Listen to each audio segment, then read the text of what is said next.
Nate Marchand, Personal Journal. After today's broadcast, Jimmy took me, Omni, and Snazzy to the back room in Ubermogra, where he opened a closet and produced a hazmat suit and a high-tech rifle. Wow, Jimmy, you're a better prepper than Batman. Do I get one? Please tell me I get one. I think your kaiju physiology should provide enough protection against, well, all the crap down there. Badum-tish! Your dad jokes will kill me first. But seriously... I don't want your spines ripping holes in them. That's Monster Island property. I don't want to deal with the board. Shoot. Jimmy quickly suited up, slung the rifle over his shoulder, and attached several packs of tranq darts to his suit's belt. Snazzy perched on his shoulder. Tell my fiancé not to worry, Jimmy said. Oh, he asked Kaguya to marry him? Congrats. Like I said on the show, I get the appeal of Asian women. She's a zillion. Your point? Alright. Is there another one in there for me?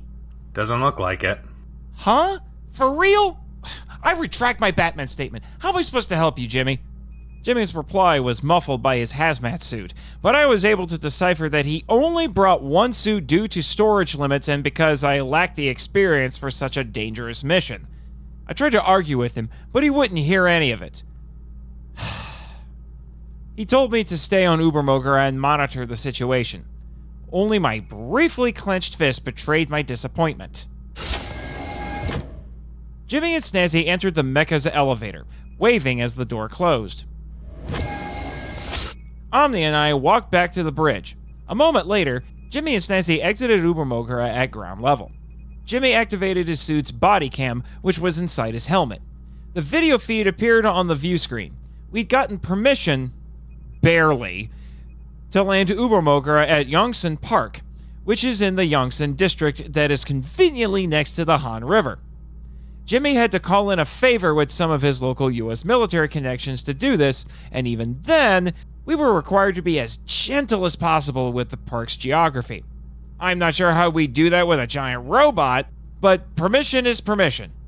I was surprised how little attention a white guy wearing a hazmat suit with a mini-monster perched on his shoulder attracted. Welcome to modern-day Seoul, I guess. After a short walk, Jimmy and Snazzy reached the river. It took another 15 minutes or so to find an entrance to the sewer. Ah, that stench. What do people eat in this city? Forget it, I'm noping out of here. He tried to run, but Jimmy grabbed him by his skinny arm. Tell him I'll buy him a month's supply of Tostino's pizza rolls if he goes in there. Oh, and make sure he knows that's not shallow product placement either. He'll try and catch you on that. Jimmy relayed the message. Be it known I'm doing this under protest and duress. This is animal cruelty. You are not an animal! You are a... What is he again? Don't look at me, I'm not sure either. Snazzy covered his nose with his big hand as Jimmy brandished his rifle and entered the sewer. I sat in a chair and crossed my arms, glaring at the screen. A few minutes later, Omni leaned in and said, You alright, Nate? I tapped a button to mute our side of the radio. I'm fine. Okay, you seemed upset back there when Jimmy said you shouldn't go with him on this monster hunt.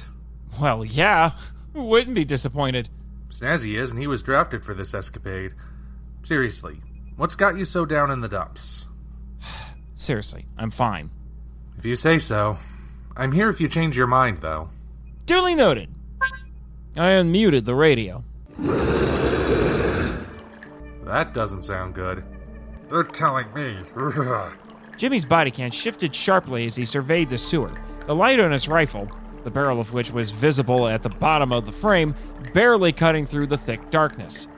His breath quickened, if only slightly, and echoed inside his helmet as it condensed and evaporated as fog against his visor. Come out, wherever you are. Or don't. Please don't. Not an option. Consider it my conscientious objection. A bit late for that. I'm going to have to soak in hydrogen peroxide for a week if I survive this. Yeah, what brushed past my leg? Upgrade that order to bleach. I need my bleach in bulk. I'll have the kitchen sink ready, I promise. You two owe me a whole lot of... Saliva-drenched bones rained down in front of Jimmy and Snazzy. The little monster gasped and jumped onto Jimmy, wrapping himself around my intrepid producer's neck. So far as I could tell, anyway. We could only see one of Snazzy's arms at the bottom of the screen. Gwoemul crawled down the sewer wall and blocked the path in front of Jimmy and Snazzy, filling most of the camera frame. Instantly, Jimmy raised his rifle, but Gwoemul swiped him with a huge clawed hand. The screen fractured into a blob of pixels for a second as Jimmy, his visor shrouded by fog, struggled to sit up. Calming himself to slow his breaths, his visor cleared. And standing between him and the slobbery monster was a grimy Snazzy with both hands held up to the creature. Hello, beautiful. Gwoemul looked around, confused at first, only to realize that Snazzy was talking to it. I must say, I really love what you've done with the place. Most people would use some kind of air freshener, but you chose to let the natural scents of this sewer accumulate into an interesting aromatic cocktail. Very bold.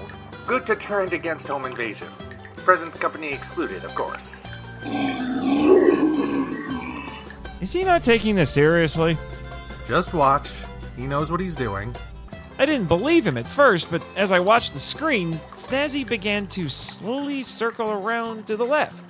Amazingly, Gwoemul had all of its attention focused on the orange dinosaur-lizard-thing and was circling around him. Jimmy all but forgot me. And the decorations are stunning. A pile of bones is certainly a unique way to remember the people you've met and devoured along the way. Reminds me of the catacombs beneath Paris if they were all gooey. I would even say... Snazzy tripped on something and fell into the sewage, vanishing for a few seconds before coming back up for air.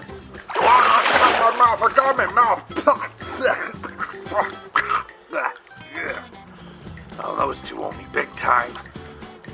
Anyway, where was I? It doesn't matter. The important thing is that you pay close attention to what happens next. Snazzy came to a stop, as did Gwoemul. They had now switched positions, so Gwoemul had its back to Jimmy. Snazzy reached into the sewage and set up a discarded table. He also grabbed 3 broken cups and what I sincerely hope was just a rubber ball. You and me both. All right, Gwoemul, watch closely. Nothing up my sleeves because I don't have any. I placed the ball under this cup like so. Now keep your eye on it. Snazzy proceeded to play the shell game with Gwoemul. Well, it is a vaudeville classic. Hey, stop responding to my narration. People might get confused. Sorry. Anyway, he shuffled the cups around with his hands and tail until they thoroughly mixed up. All right, now where's the ball? Well, destroying the table is one way to beat the odds. So, you hear the one about the Amur leopard and the raccoon dog? It starts when Jimmy realizes what a good position he's in to send the monster to Dreamland. Jimmy finally yanked the rifle open and dug out the tranq darts. Clutching 3 in each fist, Jimmy dashed toward Gwoemul as Snazzy continued his shenanigans. Running up behind the kaiju, he jumped at its backside, but stopped. He looked down and saw the monster's tail wrapped around his waist. Jimmy stabbed 3 tranq darts into the tail. The tail loosened, dropping Jimmy, who jabbed the other 3 tranq darts into Gwoemul's rump. Jimmy, confirm Gwoemul's unconscious. Jimmy tapped the side of his helmet, switching to a heat scanner, or as I jokingly called it, predator vision. Looks like he or she or whatever is out cold. You're welcome. Nice work, Snazzy. That definitely wasn't a crappy job. Womp womp wah. If I wasn't in the literal bowels of Seoul, I wouldn't come back after hearing that joke. Okay, I'll knock it off. You know I'm just trying to keep your mind off of things. I forgive you. Once I'm back on board, we'll settle this with a nice long hug. Sounds good. Wait a minute. Nate, does this mecha have a decontamination chamber? No, but we do have a few gallons of hand sanitizer. Good. I'll definitely need your help drenching Snazzy in it before he touches me. Coward. I'll just have to get revenge another day. Come on, let's get out of this stinking place, Jimmy. Who's making the dad jokes now? I blame the fumes. Ricky's drones are on their way. Just wait a few minutes for them to arrive. A text message appeared on the view screen. Jimmy, Guguya wants to know if you got tickets for GXK at the Lot Theater for tonight. He gave a thumbs up on the screen. What's that? The movie theater at World Tower. It's the world's largest screen. Sounds amazing. He better have gotten all of us tickets after what I've been through. Jimmy said he only got 4. Omni? Snazzy? You guys go ahead. Are you sure? Yeah, I can always go on my own. Well, okay, if you're absolutely certain. Thanks. On my own. Story of my life. End journal entry.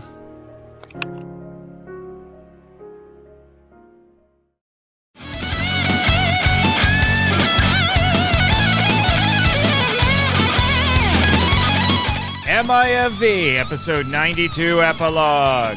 Snazzy vs. Gwoemul. Starring Nathan Marchand as MIFV Nate, Ryan George Collins as the Omni Viewer, and Snazzy Chapeau as himself.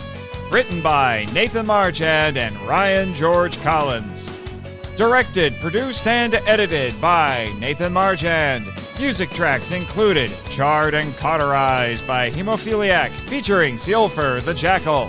Hear Her Cries by Harlem Heat 360. Hayride Dreams by One Man Dan Band. Heroes by Theniskin, Frederick Hathen, Andrew Thompson, Cradius, Gamer of the Winds, John Stacy, Leo Miyata, Matthias Manitanand, and Abandoned by God by Ro Taka. Sound effects sourced from freesound.org, including those by InspectorJ, and created by JP Gant. Our story segments were made possible by the generous MIFV Max members on Patreon, including executive producer Damon Noyes. This is a fan production, and no copyright infringement is intended or implied. All characters, video clips, and audio clips belong to their respective copyright holders. MIFV is a Moonlighting Ninjas media production and a proud member of Pod Nation. Thank you for listening. Next time, What a Stinker, The Ugly Truth About Mothball, and I Am the Moth, a Bug Lady Psychedelic Revenge.